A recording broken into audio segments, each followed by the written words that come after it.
Okay, well, let's start. Hello, everybody. Thank you so much for coming to our second event on Ukrainian skies. I'll post the link to the first one actually in the chat now. So we are a group of kind of activists that came together here in Scotland. My name is Daria. There's Irina Zmurueva and Marianne Pohili. And we worked on putting this discussion together today to continue talking about Ukrainian skies and how can we protect them as Ukrainians and what can people in other countries do to help us. We are very, very excited today. We'll have two speakers. It's Dr. Kristí Raik, who's with us already, and Marko Mihkelson, who will be joining a bit later.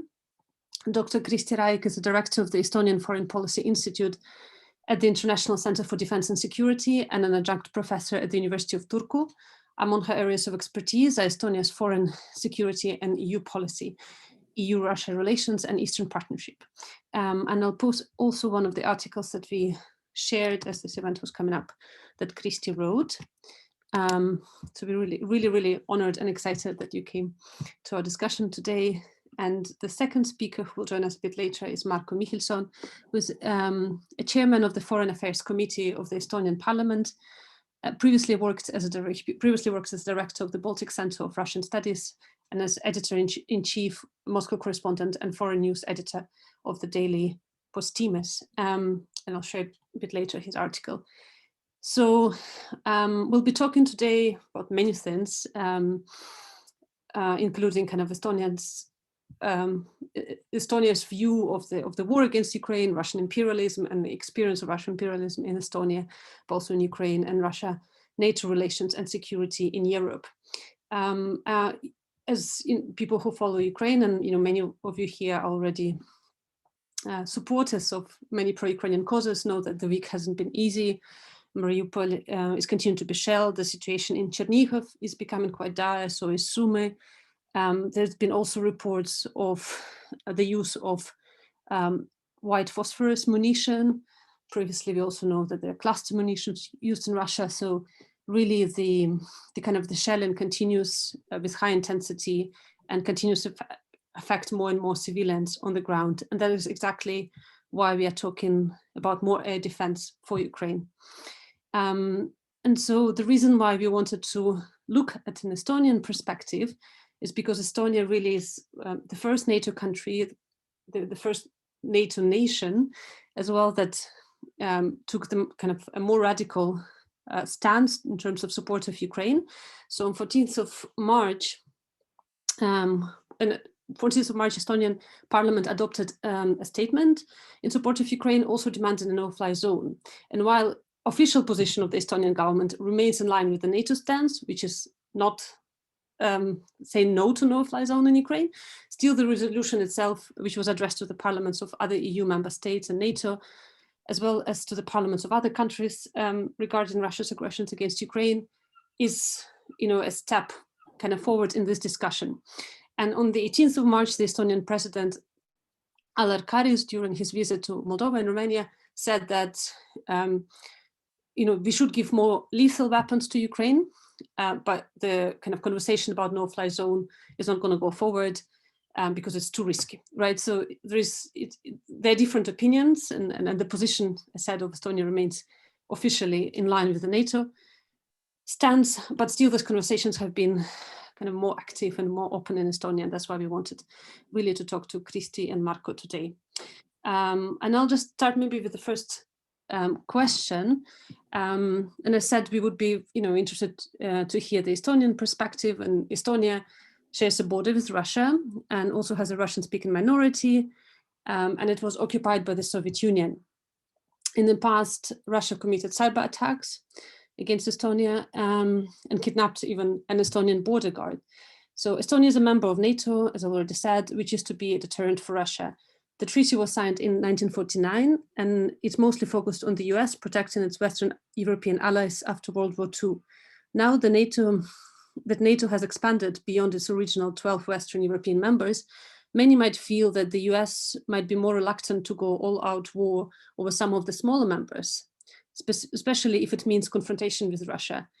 So what is the view of Estonia on this matter, and what is the context of the history of Russian imperialism that affects this view?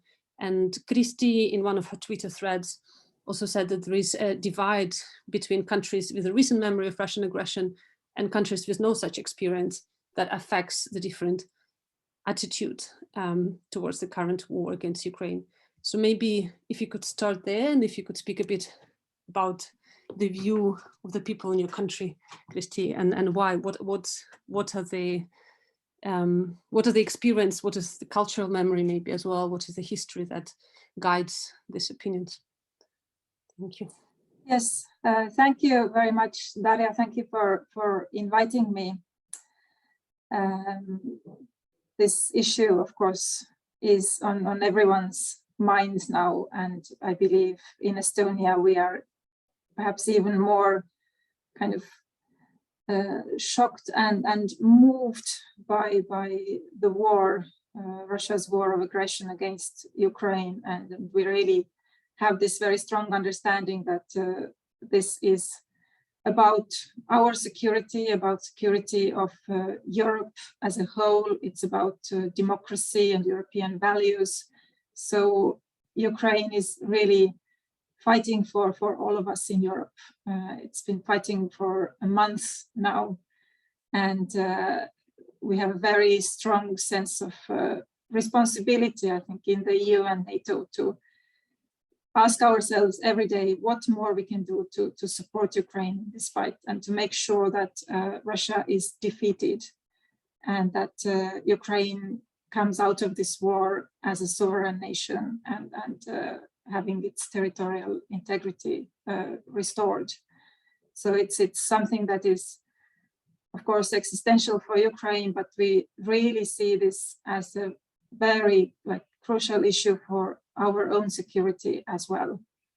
And we see that if Russia were to gain even partial gains in Ukraine, well, luckily Russia is not doing well at all now in this war, but if it were to achieve even partially what it went out to achieve, this would be a very dangerous road for other neighboring countries of Russia.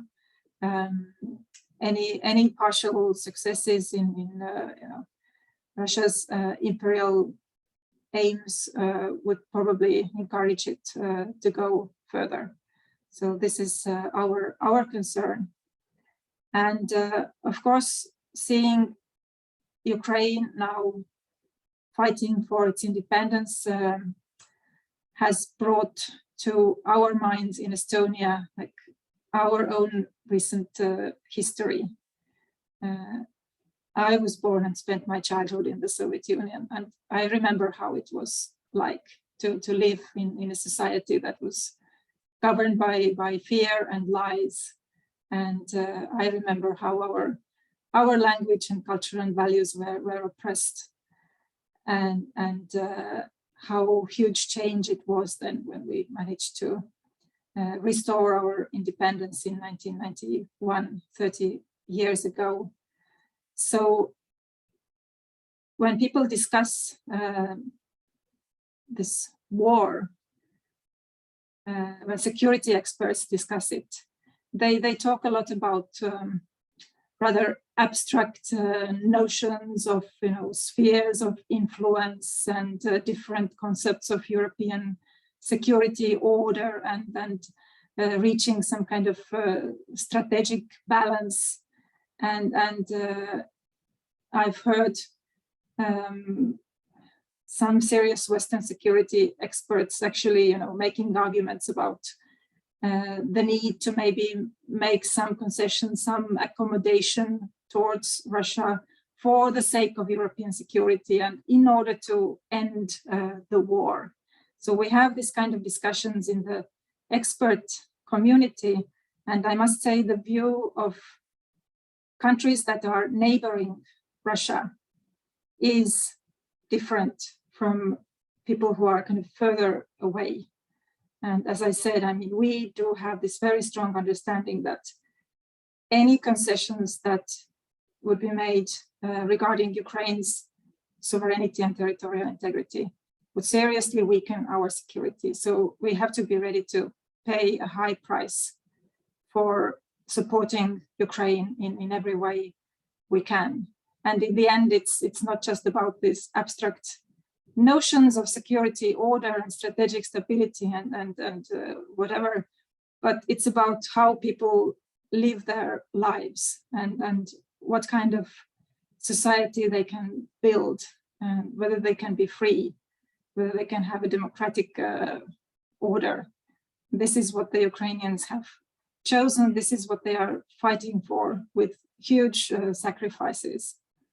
So we need to continue to work in Europe and in NATO for doing more and to support Ukraine and finding new ways to support Ukraine. Right now, the discussions are about possible escalation and the increased risk of Russia using non-conventional weapons, chemical, biological, even tactical nuclear weapons, as Russia is losing on the battleground.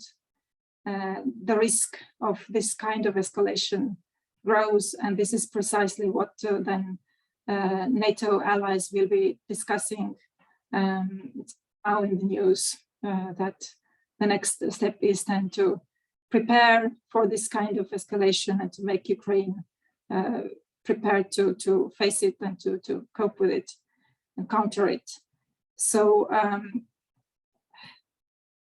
it's already clear that Russia cannot win this war, but at the same time it is far from over, and Russia still has means to put pressure and cause damage in Ukraine. And as the war prolongs, it will become, I'm afraid, more difficult to maintain European and transatlantic unity in kind of making sure that we keep up our support and that we increase also the measures to force Russia to actually stop the war. As we are talking now about even harsher measures, even harsher sanctions, even stronger military support to Ukraine, it is getting more difficult to keep all the Western countries on board. But I think Estonia is one of the most active countries in making this case. Estonia was one of the first countries to provide military assistance even before the invasion started. And of course, we are a very small country, so what we are able to offer is limited, but nevertheless, I think it's the third largest provider. Estonia is the third largest provider of military aid after the US and UK, which is quite remarkable. Marko, you can correct me if I'm wrong, but I have seen this information somewhere. Yeah, Kristī, per capita #1. Per capita #1. Well, that sounds great. So we keep going. We keep arguing. Whoever wants to listen. I mean, I have Western journalists calling and coming to meet me every day to ask about the Estonian view, and then we do this work tirelessly for moral reasons and for reasons of our own security interests. And we believe it's really a crucial issue for European security for the years and decades to come. But now I will hand over to Marko. Yeah, thank you so much, Kristī. Thank you so much for your answer, and that really just kind of introduces us to so many very important questions here, but also for lobbying for us. I really, we feel it. My father is on the ground defending Ukraine, so it's also a personal question for me in many ways. So we really feel it. Yeah, Marko, we started with the question that Kristī beautifully framed as the difference from the kind of abstract notions of security that could be felt a bit more to the west. You know, we are based in Scotland at the moment. You just came back from the US. I would be quite interested if you felt the difference in terms of response and you know, the perception of the war and the security threat that could be felt in countries that have a border with Russia, such as Estonia, and how that cultural memory, the history of Russian imperialism that people experienced and remember, also informs the support in Estonia for Ukraine, the really extraordinary support. If maybe you could talk a bit about that, of the Estonian view of this, and why is it so different and so proactive? Yeah, absolutely. Thank you very much indeed, and having us tonight together with you, sharing our sort of views, what we do, and how we can bring Victory Day closer for Ukraine. And I'm more than sure that that day will be very beautiful and sunny. Yes, I'm sorry that I was a little bit late, but I had just opportunity to visit Estonian members of Estonian Defense League, and they were so eager. It's like Territorialna Obrona in Ukraine, but it's Defense League in Estonia, who has a long roots and a long history, and I know that our officers have been also very active throughout last years to consult your officials as well on how to build in best proper way territorial defense. But yeah, and the topic was one, how do we support Ukraine, and how do we what are the perspectives from current moment on, and how this all affects our security. But if I may to begin with what I told to our officers and fighters in the Defense League, that what is happening in Ukraine is of course independence war or freedom war. How do you label it? And this is it was inevitable. It was inevitable. At the time when you decided on 1st of December 1991 to close the door to empire and really confirm that Declaration of Independence from August 91 was the will of entire nation, was the end of Soviet empire, or was one of the main reasons why empire collapsed 8 days later in Belarus. But it also opened the long confrontation with Kremlin. I worked in mid-90s in Moscow as a journalist for three and a half years. And I witnessed myself that time. Of course, I covered first Chechen War in 94, 96, and witnessed myself how Russian federal forces killed the very same way like they do right now, unfortunately, in Ukraine, in Mariupol, other places, their own citizens, so carpet bombings and so on and so forth. So at that time, when nobody knew about Putin, unfortunately, the same desire was very much up to not to let empire go and to strike back. And why I say that this is what is happening, unfortunately, is inevitable, or was inevitable, was that Ukraine succeeded as a strong democracy. Many in the West, of course, have perception that Ukraine is still very corrupt, and with a lot of problems and issues and so on and so forth. But my argument is that Ukraine is, after Estonia, Latvia, Lithuania, most successful democracy on a territory of which was once Russian Empire. And the reason is why I'm saying this is that taking into account your complicated history and size of a country, and also the kind of huge interest of Moscow or Kremlin all the time to maintain political or economic control over Ukraine, you managed to build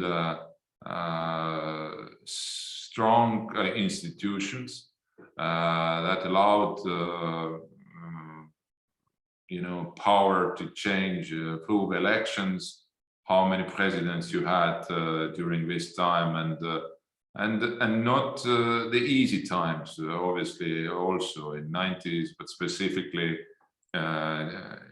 prior to Orange Revolution and after that, and then the period of Yanukovych, but which ended with a major breakthrough, I must say, during Revolution of Dignity in 2014, when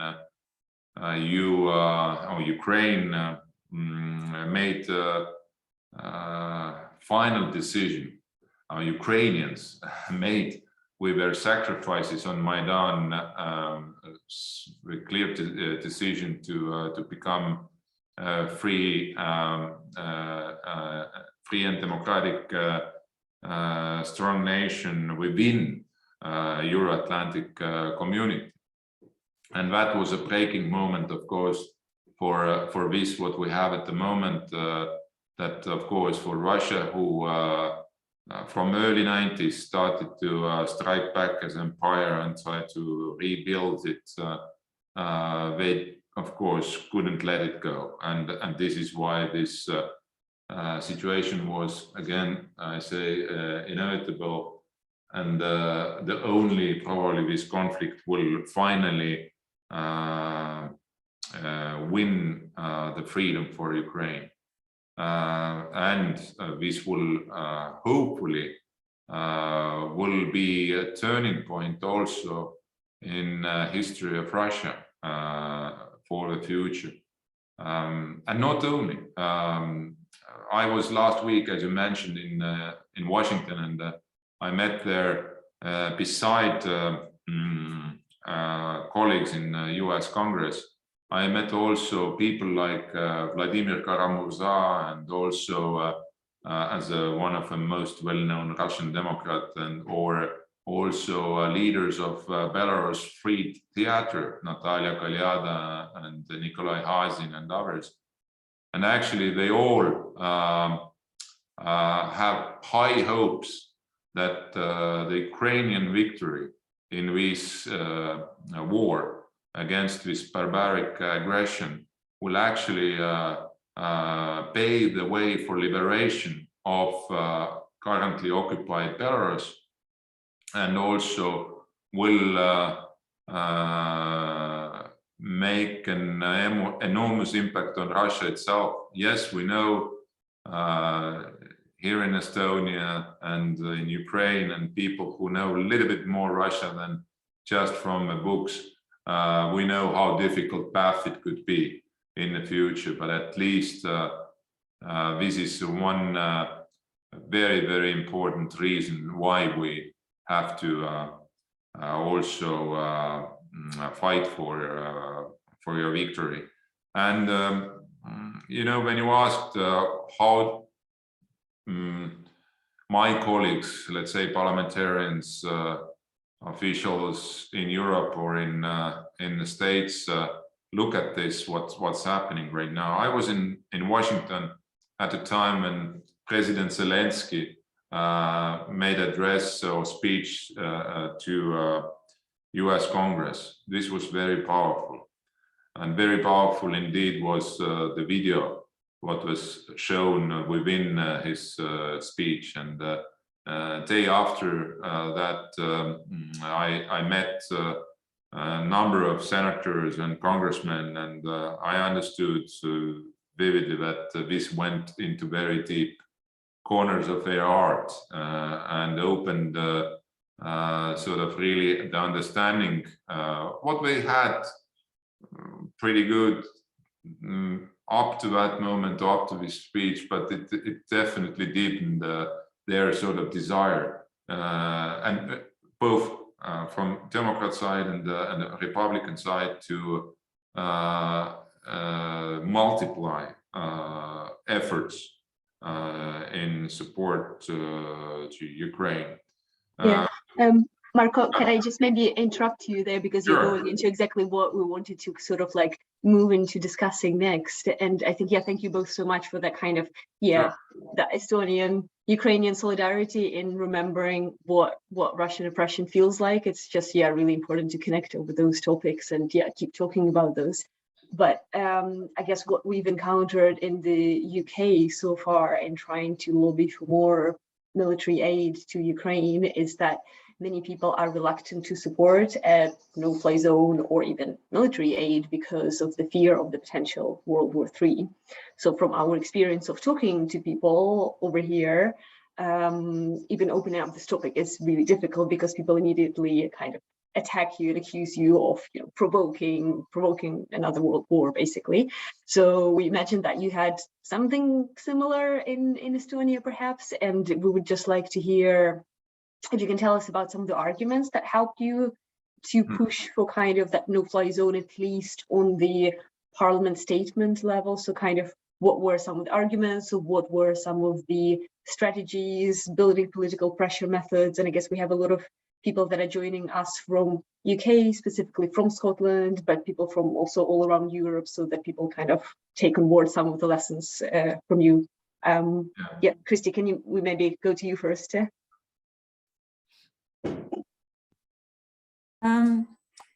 Well, let me start more generally on the issue of military support.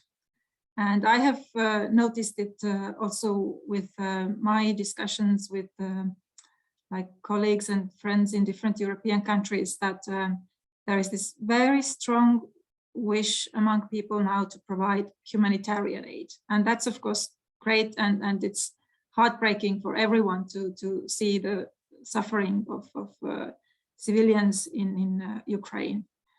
So that's of course an important part of supporting. But then when it comes to the question of military support, then it gets much more difficult to kind of continue the conversation, and people are more hesitant. And there is a strong concern in the West about further escalation, and kind of wish to avoid any steps that might widen the war or escalate further. And here I have kind of deep trouble with the logic of this kind of argument, because then it easily leads to a position where people claim that, well, we should be cautious, we should be prudent, we should kind of withdraw our or hold back our support, kind of put limits to our support to Ukraine, because that might lead to escalation. And this is not the way the logic of this war works. I mean, this war is a brutal fight on the battlegrounds, and for Ukraine to win, it has to be able to militarily defeat Russia on the battleground. This is something that we have understood in Estonia from early on, that Ukraine needs military support in order to be able to win this war. It's not enough to offer our humanitarian assistance. And it's a very complicated discussion, like what could possibly make Putin escalate further.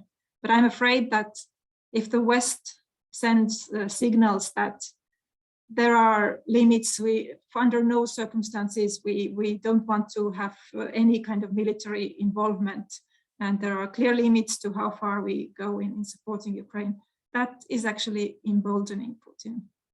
So this logic just doesn't work like this.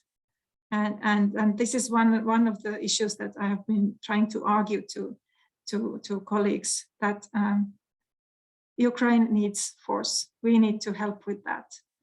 And in order to prevent further escalation, we actually need strong messages from NATO, from the US, saying that Russia goes, the more brutal it goes, the heavier the price will be. And unfortunately, the Western warnings have not been very effective. Before the invasion, there were these messages from the US and from the West that the cost will be very high if Russia invades. And yet it didn't prevent the invasion. I think partly because Russia did not expect the Western countries to adopt as harsh sanctions and as extensive military support as is happening now, but partly also because Russians were or the Kremlin believed that they can cope with the costs. So we need to increase the pressure and do even more to stop Russia. And that's the way to prevent further escalation. So I think today's news that NATO is actually supporting Ukraine to counter possible chemical or biological attack and nuclear attack, this is exactly the right kind of message that if Russia goes beyond kind of these red lines, then there will be a massive response and involvement on a totally new level. And we should not give kind of weak signals and hesitating signals. But then when it comes to the no-fly zone, that has been a very difficult issue, honestly, for me to take a position on that. Because when I listen to military experts, I mean, they are arguing over, what could be the possible scope and ways of introducing the no-fly zone, and what would actually be then the benefit, in militarily speaking, of imposing the no-fly zone. And there are different views among military experts. So from a kind of humanitarian and moral point of view, it sounds like really the thing to be done. But then it's also technically a very complicated and demanding issue. So if there are other ways for the Western countries to support air defense of Ukraine and provide other kinds of military support, then I am not the person to say that whether the no-fly zone is the best and definitely the thing that has to be done. But it's very good that we have this discussion and that Estonia has been actively kind of keeping this issue also high on the agenda. Marko might want to explain more the arguments that we've had in Estonia on the no-fly zone. Yeah, just maybe quickly to chip in, Marko, before you go, we had an interesting comment in the chat on kind of the sense that every time the West declines to make a move so as not to escalate things, Russia escalates like anyway. And if you want to sort of comment on that, in addition to kind of saying what helping build the political pressure for more military aid in general to Ukraine, that would be great. Yeah, absolutely. It's this has been the case not only during last several weeks or months, but during last 30 years. When the West was very reluctant and not, did anything after Chechen wars, after Georgia, after Syria, famous red lines of Obama in Syria in regard of chemical weapons, which actually emboldened Russia to start the military action or the war against Ukraine on 20th February 2014. And the biggest probably mistake of the West was that we didn't react immediately after 2014-15 to the needs of Ukraine in terms of offering immediately perspective of EU for Ukraine and also to lay down track for NATO membership in the future. So that allowed to Russia think that, okay, West is not very serious about sort of integrating Ukraine. And many politicians I've met recently, even today, one French colleague said that, oh, we didn't know that this can go that bad, or it would become so ugly, you know, and not what to do, you know. Or yesterday, there was one journalist from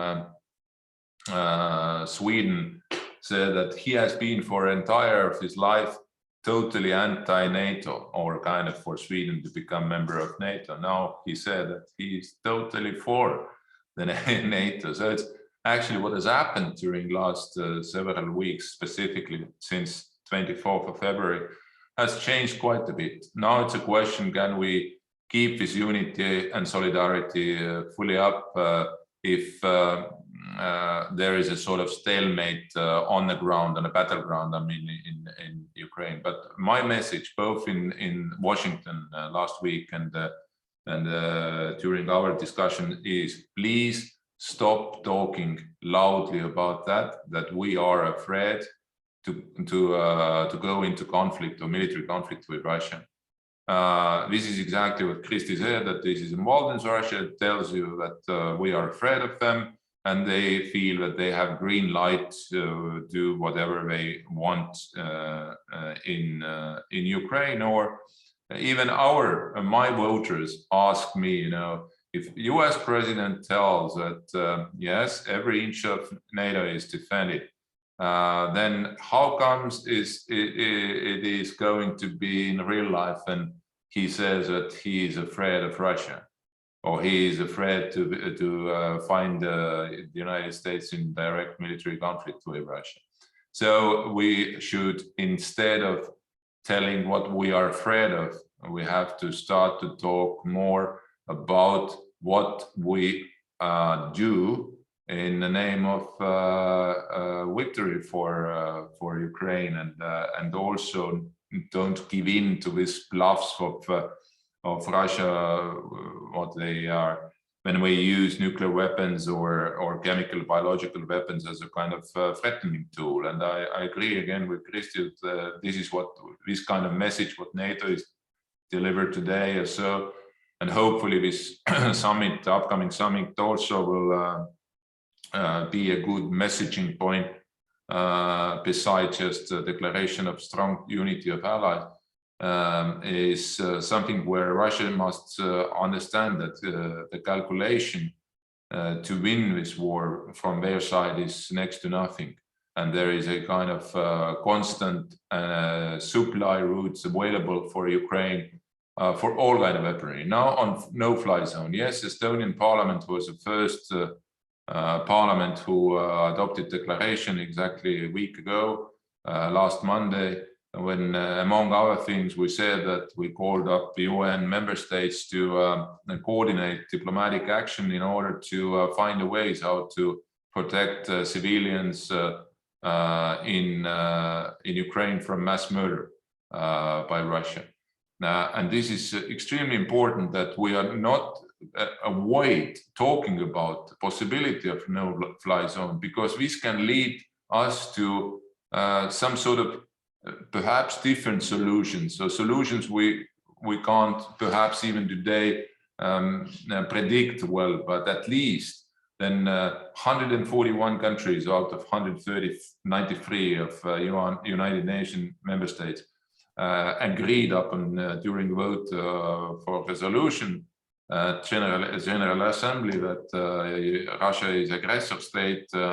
Then this is very black and white kind of calling, and this must be a basis for further action from the United Nations.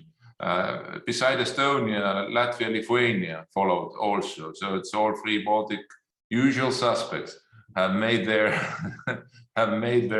declarations, and this is helping also. I know I was in Warsaw. They are a little bit more hesitant, and they are calculating their own risks, and so. But I tell you, the same when we had discussions in the U.S. Congress in Washington last week as well. Some members of Congress said that very good that you picked this topic up through your resolution, because this helps us as well to voice the kind of the very same ideas and topics. And I'm very, very sorry to interrupt, but since you started talking about the Congress, I think it might be important to start discussing NATO more, about how this conflict makes NATO look, because Russia has very openly sent a letter before it, demanding that NATO pulls back its forces from Eastern Europe, demanding a whole set of concessions that NATO has rejected before this conflict has begun.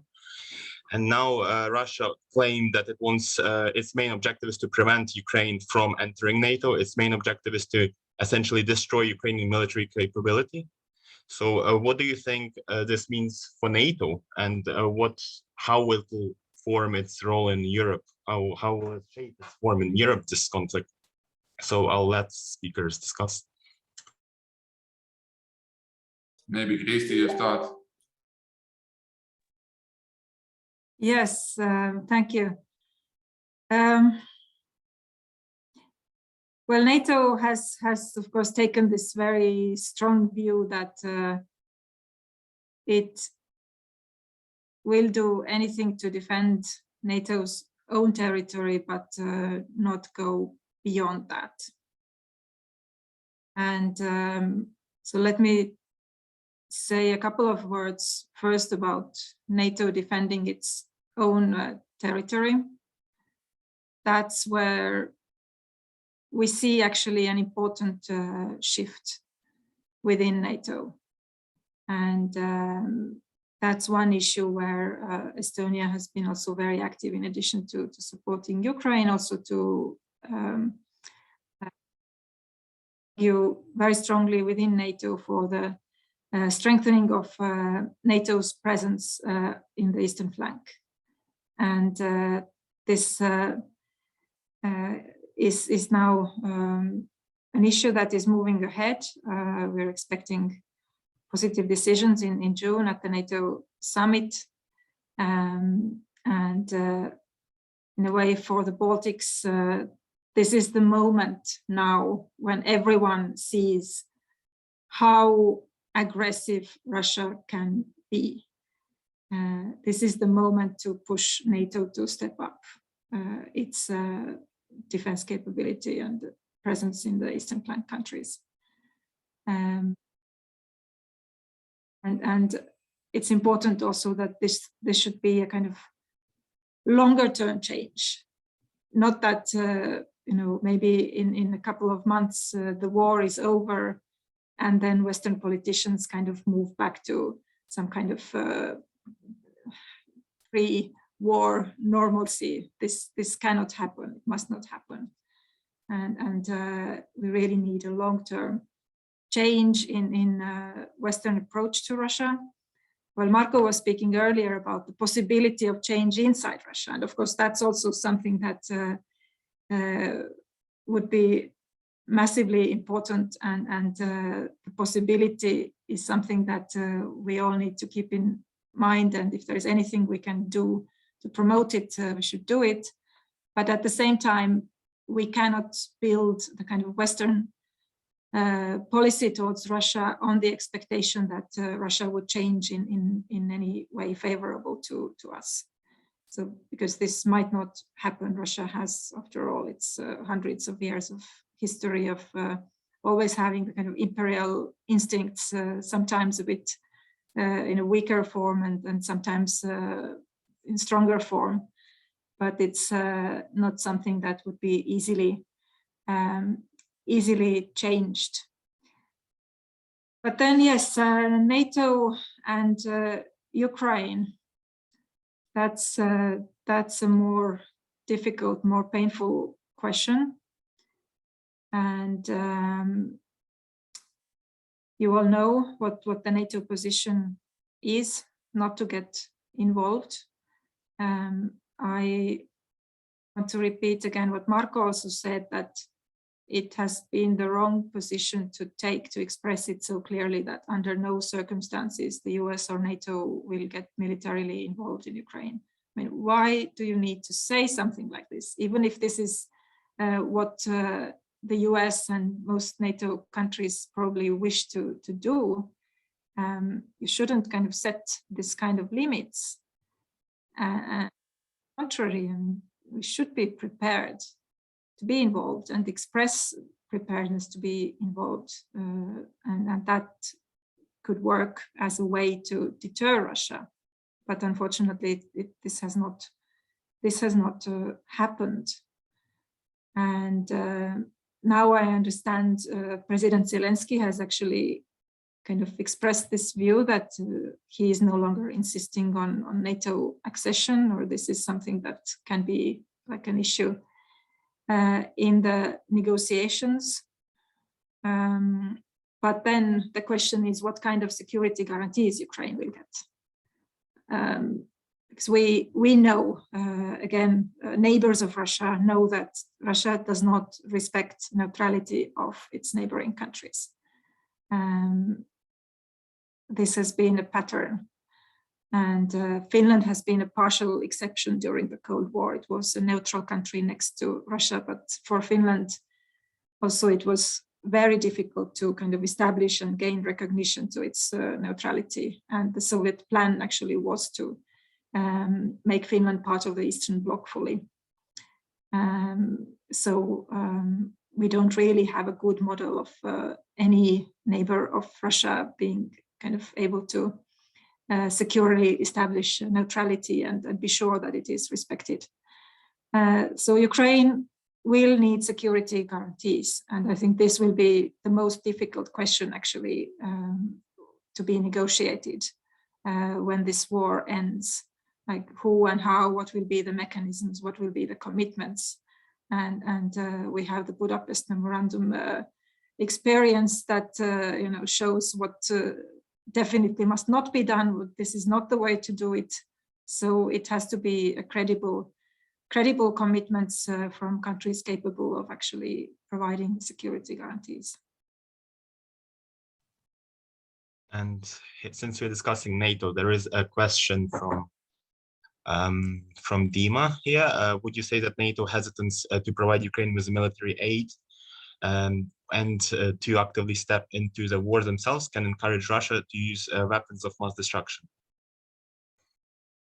So that's linking back to World War III potential, and maybe I'll let Marko handle that one because we're short on time. Sorry. I will go back a little bit to the earlier question of future security guarantees, or kind of future of Ukraine. I cannot see for Ukraine any other future than a member of NATO.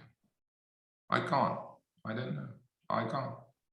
Because we as Kristī mentioned already, it's, we all witnessed what happened with Budapest Memorandum. You know, all P5 member states were guarantors of Ukraine after you gave up nuclear weapons. What else can be done? 70+% of Ukrainians today say loudly that they would like to see their country being part of NATO. More than 80% saying that being part of the European Union. The only way how to achieve this is to win this war. If there will be kind of semi-hot, semi-gold ceasefire, this is partly win for Russia. And that prolongs huge difficulties for Ukraine to sustain as a country, democratic country first and foremost, and secondly also it's won't establish any prospect for peace or lasting peace in Europe. It just enables Russia to get ready for further aggression. So my understanding is that we have to do everything what it takes that during Madrid summit we get into final declaration some sort of wording which actually connects us solidly with declaration of NATO from 2008 Bucharest, and lay down some check still, visible and understandable check for Ukraine. Of course, for that, it is important that Ukraine will be successful on the battleground. But I agree fully with Kristī, and I said myself earlier that we should not exclude any possibility for further sort of development in terms of how this war is going on. NATO countries are anyway partly in conflict with Russia because of economic sanctions, because of diplomatic sort of war. Today's Poland's decision about to expel 45 spies, and we did it earlier. We sent three of them home. Tells us that it is going to be escalated anyway. Russia don't have any chance to, or Putin's Russia don't have any chance to step back. They will escalate, do we want or not, and we have to be ready for that. And in order to maybe to be proactive, we have to be ready also to use at least first and foremost to establish much more solid supply lines for Ukraine and for Ukrainian defense forces. Whatever you need, you must get from the West. Thank you. Thank you so much, Marko. There's so many important things that you said that I think this argument that we've been struggling with as well to, people question us on the escalation, but it's true that, the diplomatic relations and, already severed, and the weapons already provided. And of course, even the nuclear threat, the risk is always there as long as they are nuclear weapons and they are nuclear stations. And Ukraine, as we know, has 15 atomic blocks as well, which are, and 2 of the stations occupied. So when people talk about, oh, you're going to start a nuclear war, I mean, the risk is already there, and continuing this war on the ground already also, of course, causes a very serious threat, even without the use of nuclear weapons themselves. So it's a very strong argument to saying that, this is already ongoing. It's nothing new. It's just kind of putting more pressure and acting more quickly, I think. Just because we said that we'll run until 7, if you're happy to stay till 7 or 5, well, maybe pick the 3 questions that the audience left, and you can choose, you and Kristī can choose whatever you would like to answer, or kind of combination. They're quite different.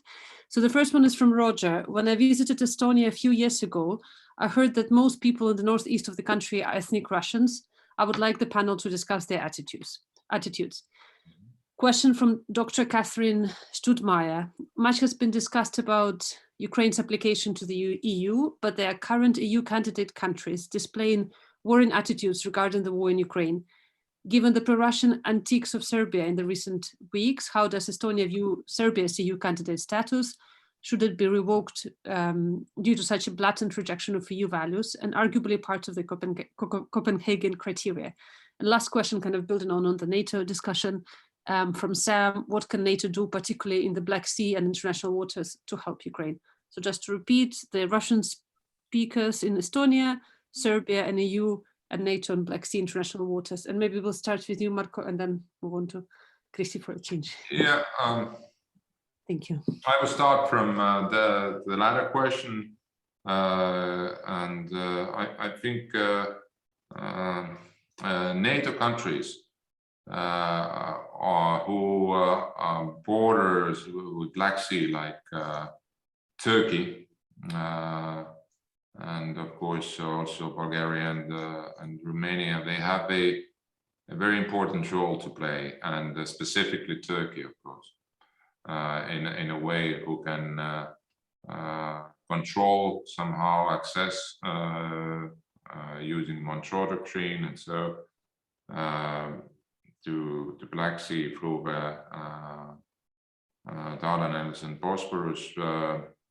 And perhaps there is kind of ways how NATO can also perhaps supply additional capabilities into this part of the world, including also battleships, as a deterrent measure, let's say, not being afraid that that you are going to be in direct conflict with Russians. So this is very critically important area, of course, and so far we have seen that the Russians, they have been reluctant. They are not sure to go and to organize this landing operation against Odessa or not. And that shows that there are factors which play against their will at the moment. And we have to keep up different sort of scenarios what could happen in the region. But on quickly on the Russians, maybe Kristī can elaborate more on the Balkans and Serbia as well. But on Russians, this has been you know, the question for us already for last 30 years. Russian foreign policy, as you know, perfectly, we have seen it everywhere. They are using people as a tool in their imperial policy planning, and you know, they don't care that Mariupol or Kharkiv is largely Russian speaking. I was visited Mariupol last time in August last year. Beautiful city, actually, with many new investments was there. Now I see the places I visited in ruins. So this is a Russian world, how they build it. And I guess a lot of Russians in Estonia, yes, they have been infected by Russian propaganda, but already several weeks ago, we cut off all TV channels, Russian federal TV channels broadcasting in Estonia. We have our own public broadcasting program in Russian language. What we should do, of course, and this Russian minority in Estonia is not homogeneous group of people. There are a lot of the kind of differences between generations, and also differences between where do they live. For instance, people who live in Narva, which is right on the border with Russia, their knowledge about Russia is much better because they can see with their own eyes what's happening just across the river. Maybe those who live in Tallinn, they have been more influenced by Russian TV channels, and so. But again, it's we don't see any critical raise of temperature among Russian community. We deal with them, speak with them, and you know, deal with this issue very carefully. But it's from very early beginning of 90s.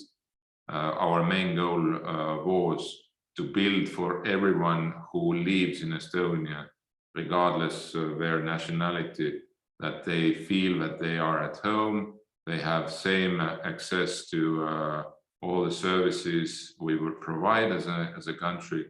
And believe me, Estonian quality of life is pretty good if to compare Russian province. Thank you. Well, I would actually like to use the last minutes to address the EU issue, and not just the question of Serbia, but also Ukraine's EU perspective, because we haven't been talking about that.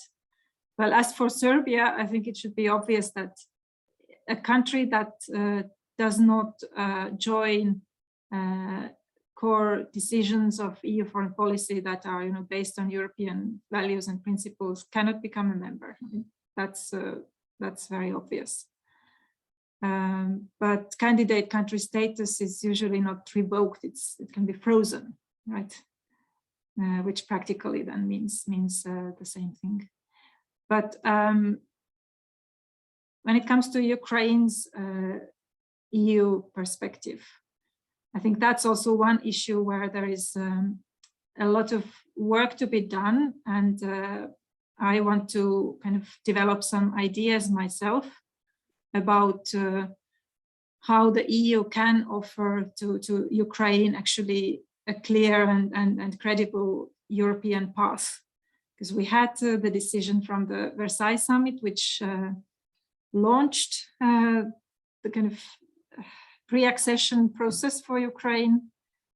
But we all know that there is a long way to go to full membership. And the usual kind of bureaucratic approach of EU enlargement is not exactly what we need for Ukraine right now. I mean, we are talking about a country at war that needs maximum support and that needs a very clear European perspective, although we know that full membership will take time. So we need to work out in the EU some kind of creative new model with interim steps that we can offer for Ukraine to kind of start integrating Ukraine to the EU and make very clear that we actually do work for Ukraine's membership as the goal. But then there have to be different steps on the way involving Ukraine as much as possible and giving this perspective. This is what the Ukrainian people have been fighting for and sacrificing so much. I mean, I was in Ukraine in 2004 when the Orange Revolution started. I was election observer in Dnipro region. And then I was back to Kiev when the protests started. And since then, Ukraine has been asking for this EU perspective. And I have always thought that it should have been given then after the Orange Revolution, the promise that if Ukraine meets the membership criteria, it will become a member. I think it was a mistake not to do it then. But so now finally the process has been launched, and we also still need to counter this kind of Russian narrative that somehow NATO and the EU are expansive and want to expand. No, it's always the Ukrainians that have been asking for membership in the EU and NATO, and who have been doing so much and suffering so much for pursuing these goals. And with NATO, it may be a even more difficult path, but with the EU, I think really it's possible to work out a European plan for Ukraine. Thank you so much. I will sum up in a second, but I think there's a kind of, I will throw it out there, if not as a full answer, but there's a very big question of how can civilian casualties be stopped and how can a ceasefire happen as soon as possible? I know it's an impossible question, but if you have a brief idea in one sentence, what do you think can be done to stop the civilian casualties now? Is it more military aid? Is it more negotiations? What is it? Yeah, if I may quickly to answer to that. Unfortunately, we have enemy as barbarians, and they don't have any rules. You have seen in Ilovaisk already, 2014, what they did with their soldiers and volunteers. You have seen what they have done in Irpin, what they have done in Mariupol. How many times they have said, okay, ready to go, humanitarian corridor is open, and then fire on civilians. So you have enemy who doesn't accept any rules and don't keep their words. So only what you can do in this situation, you have to fight heavily back. So what we can do, we can, of course, we have to provide, and I hope there is certainly better weaponry right now moving into Ukraine in order to defend the skies.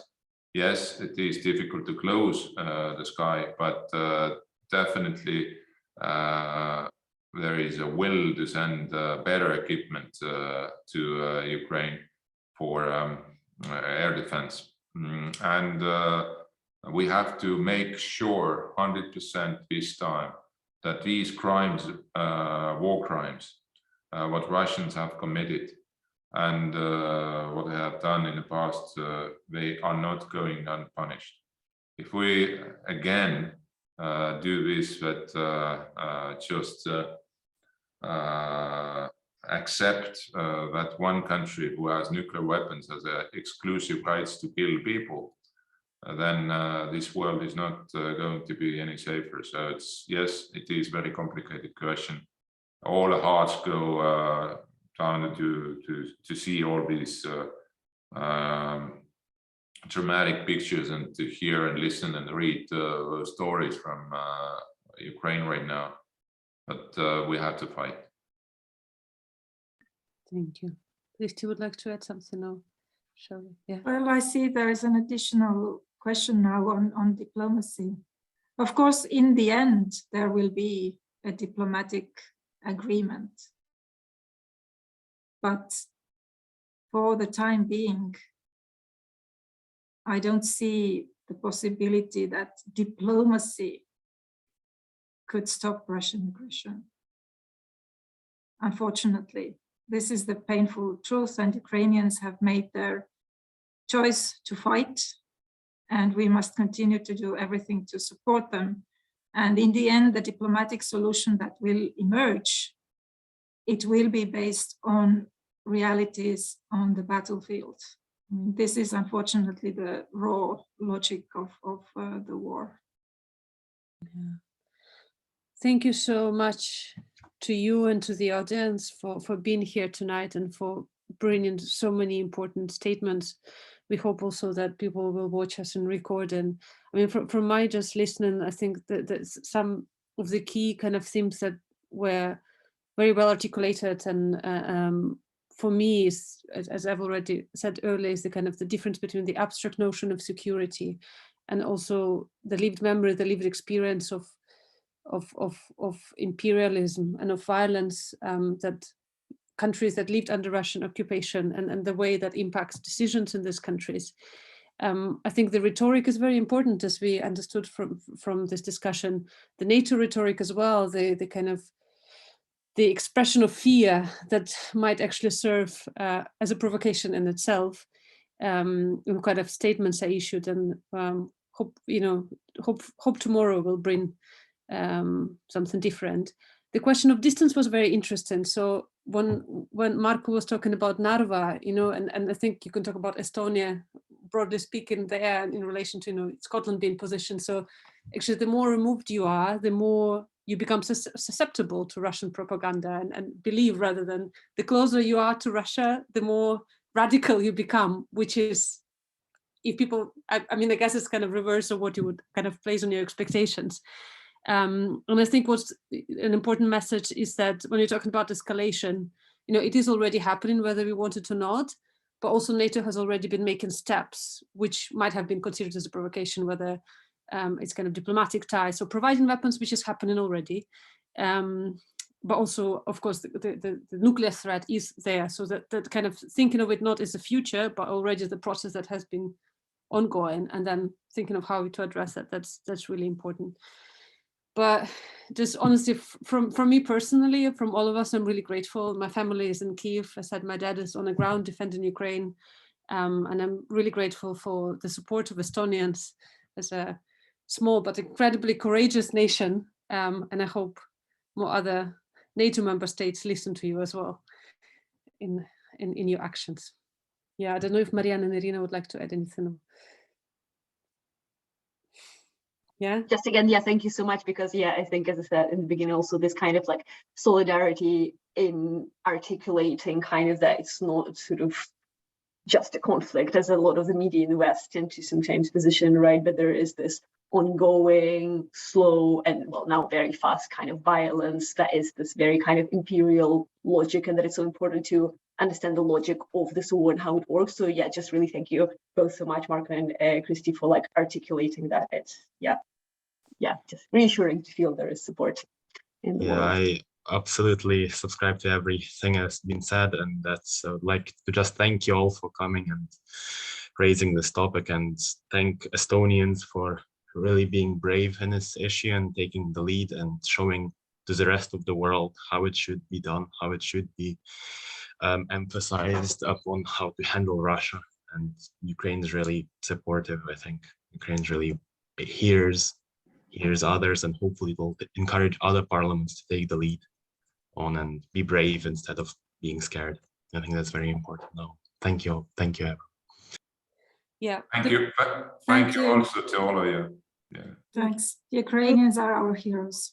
Thank you. Thank you. They will be recorded and we'll share people asking. And I wish you all a good evening in Tallinn. If you're in Tallinn, I was in Tallinn quite late, I can imagine. So thank you so much for staying up so late and taking all the questions. Thank you. Thank you. Hope we'll celebrate soon together. Bye-bye. Have a good night.